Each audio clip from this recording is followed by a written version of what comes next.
स्वयंपाकात स्वादाची जान, डीएम मसाले तुमच्या घराची शान। छत्रपती शासन महिला गृह उद्योग कबनूर इचलकरंजी घेऊन येत आहेत अस्सल परंपरेची मराठमोळी चव म्हणजेच डीएम मसाले। मटन मसाला, चिकन मसाला, धणे पावडर, गरम मसाला, बिर्याणी मसाला, तिखट चवदार मसाले आणि चटणी म्हणजेच डीएम मसाले।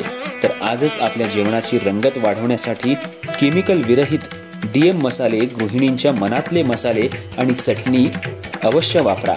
डीएम मसाले महिला बचत गटाद्वारे करणारे स्वच्छ माफक दरामध्ये म्हणजेच डीएम मसाले। संपर्क दिव्याताई मगदूम, मोबाईल 91 30 80 22 55।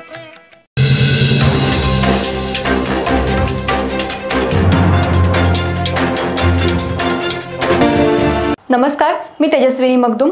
एम मराठीमध्ये आपल्या सर्वांचं स्वागत आहे। पाहूया ठळक घडामोडी। इचलकरंजी शहरातल्या रवींद्र कोंडेकर याच्यावर खुनी हल्ला केल्याप्रकरणी आप्पा कल्ढोणे राहणार कोरोची याला पोलिसांनी अवघ्या 2 तासात गजाआड केले।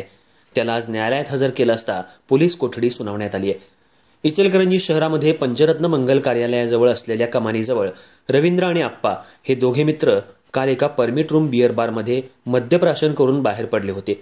यावेळी दोघांमध्ये जोराचा वाद झाला। रवींद्र कोंडेकर याच्यावर कल्ढोणे यानं त्याच्याकडील चाकू काढून वार केला। यामध्ये गंभीर जखमी झालेल्या रवींद्र याला काही नागरिकांनी रुग्णालयात दाखल केलं आणि त्याच्यावर उपचार सुरू केले। घटनास्थळावरून कल्ढोणे हा पसार झाला होता। पोलिसांनी अवघ्या 2 तासात आप्पा कल्ढोणे याला गजाआड केलं। आज त्याला न्यायालयात हजर केलं असता न्यायालयानं पोलीस कोठडी सुनावली आहे। तर रवींद्र याच्यावर इंदिरा गांधी रुग्णालयामध्ये सध्या उपचार सुरू आहेत। अधिक तपास शिवाजीनगर पोलीस करतायत। या घटनेमुळे शहरात एकच खळबळ माजली होती।